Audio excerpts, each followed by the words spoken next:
Isulat ang iyong pangalan ng 8 beses sa isang malinis na papel at mag-manifest ka dito. Samahan ito ng asin at tubig at magulat po kayo sa swerte na dulot nito. At hindi lamang po malit na halaga ang pwede mong ma-attract dito. Ito po yung makapag-attract po ng kasaganaan at tuloy-tuloy po na pasok ng pera. Ang iyo pong pangalan ay magkakaroon po yan ng pagbabago. Kung ngayon po ay nahirapan po kayo financially, itry lamang itong paraan na ito. Ito po ay didikit po dito ang swerte sa iyo. Kaya guys, kung interested po kayong paano gawin ito, samahan niyo po ako, panoorin niyo po ang video na ito mula simula hanggang sa dulo. Ituturo ko po sa inyo kung paano ito gawin at ang tamang procedure nito. At kung kayo man po ibaguhan sa ating YouTube channel, please do subscribe po and then hit the bell button for notification para ma-notify.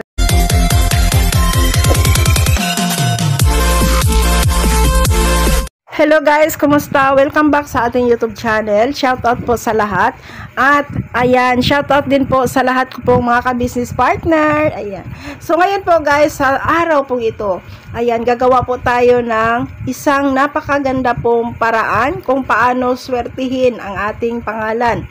Guys, kung ano po ang pangalan na dala-dala mo ngayon, hindi po aksidente na yan po yung nagiging pangalan mo. No?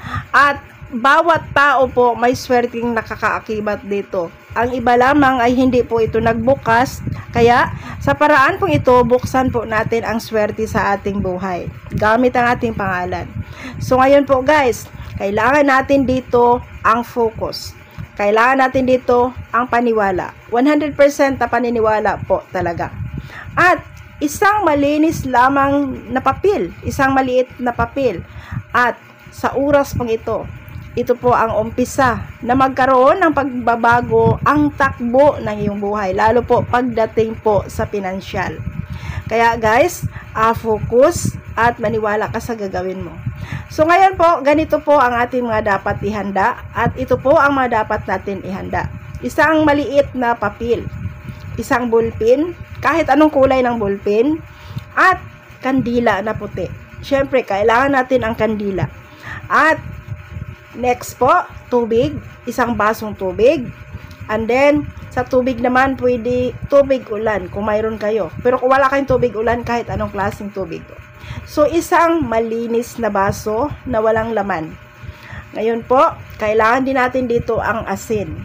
Ang asin po, malaking tulong po ang asin sa ritual na ito.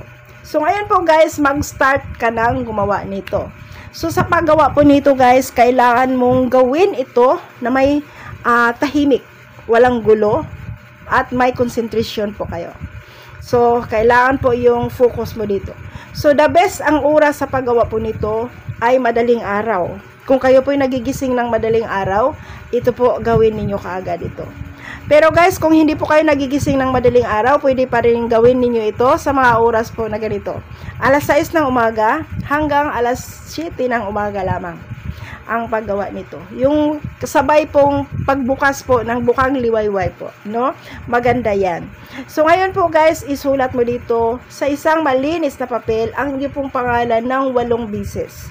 Bakit po 8? 8 times po guys, or 8 beses po, para po sa ganun parang tuloy-tuloy po yung swerte na iyo pong makamit, no? Sa paggawa po nito.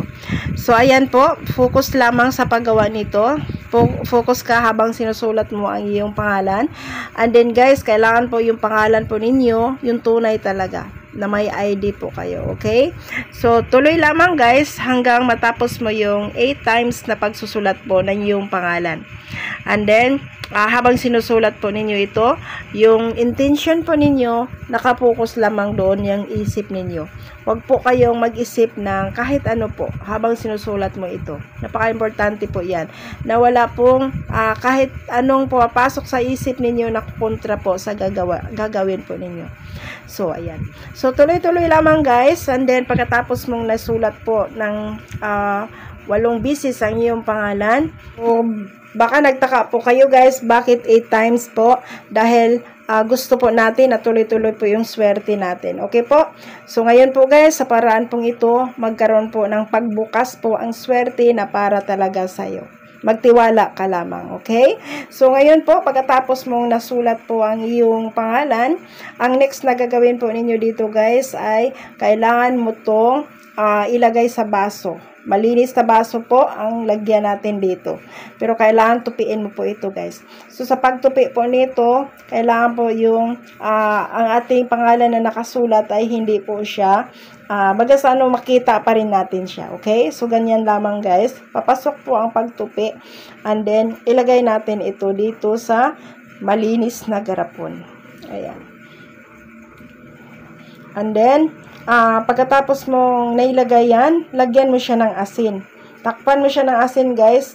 Kailangan po matakpan lahat. Makaber po yung pangalan ng asin. No? Ganyan po.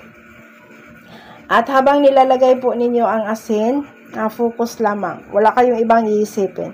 So, next po, nagagawin po natin, guys. Lagyan na natin ito ng tubig.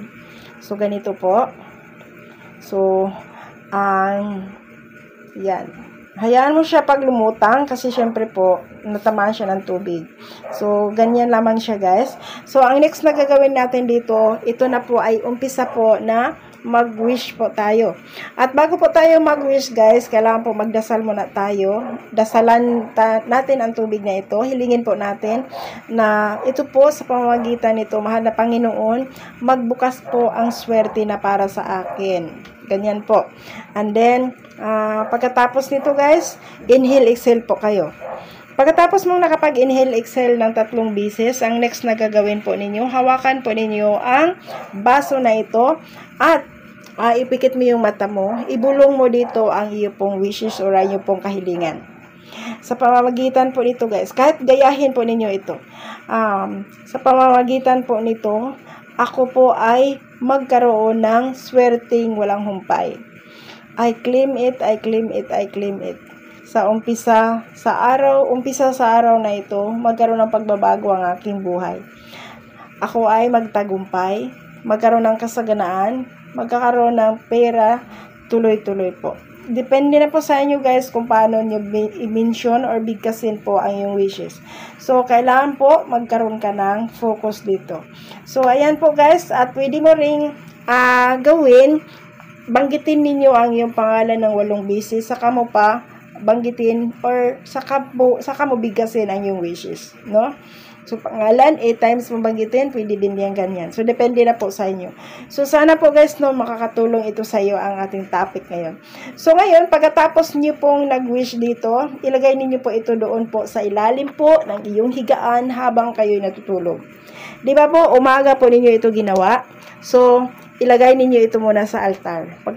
Bago kayo matulog sa gabi, ilagay siya sa ilalim po ng iyong higaan. Kung wala po kayong higaan na katre or bed, ilagay lamang siya malapit po sa iyong higaan na nasa loob po ng isang kwarto, no? So, ito po, guys, sa paraan pong ito, makakatulong po ito sa inyo na magkaroon ng swerte ang iyong pangalan. And then, tuwing umaga po, ang gagawin niyo po dito, kumuha po kayo ng konting tubig dito, kumuha ka tapos, ipampunas nyo po sa inyong mula ulo, sa mga buhok ninyo po, kunti lang, at buong mga kamay, braso, at hanggang sa paa po, no? And then, habang binupunas nyo po ang tubig na ito, continue po ang iyong manifestation, no? Mag-wish po kayo sa pamamagitan nito, mahal na Panginoon, ito po magbigay sa akin ng kasaganaan, magbukas ang swerte na para po sa akin. I claim it, I claim it. Pagtagumpay ako sa aking mga pangarap. Ganyan. So, pagkatapos, guys, sa loob po ng 7 araw, nga gagawin niyo po kung pagpupunas po, gamit ang tubig na ito. Ayan, pagkatapos po, pag may natira pa siya, guys, itapon mo na sa lababuhan. Pwede na yan, pag 7 araw na siya. At ang iyo pong pangalan, ito po ay matutunaw naman po kasi papel siya. At pwede mo na siyang i-flash po sa may mga inidoro ninyo, may mga ganyan po. So, pagkasano, guys, natapos na po yung itong ritual na ito sa loob po ng 7 araw. Kaya, i-try lamang ninyo ito, guys. Isa ito sa pinaka-effective po na paraan kung paano buksan ang swerte na para sa'yo. Gamit ang iyong pangalan. So, ayan po, guys. Kung kayo man po ay interested at gusto agad na gawin ninyo kaagad. Wala pong imposible, guys. Basta kayo po ay naniniwala. So, sa mga gusto pong magkaroon ng extra income, online negosyo, ayan, mag-iwan po ako ng Facebook link sa aking messenger. Dito po. sa description sa video na ito at i-message nyo po ako direct po sa aking messenger. Ituturo ko po sa inyo ang negosyo na napakaganda po, no?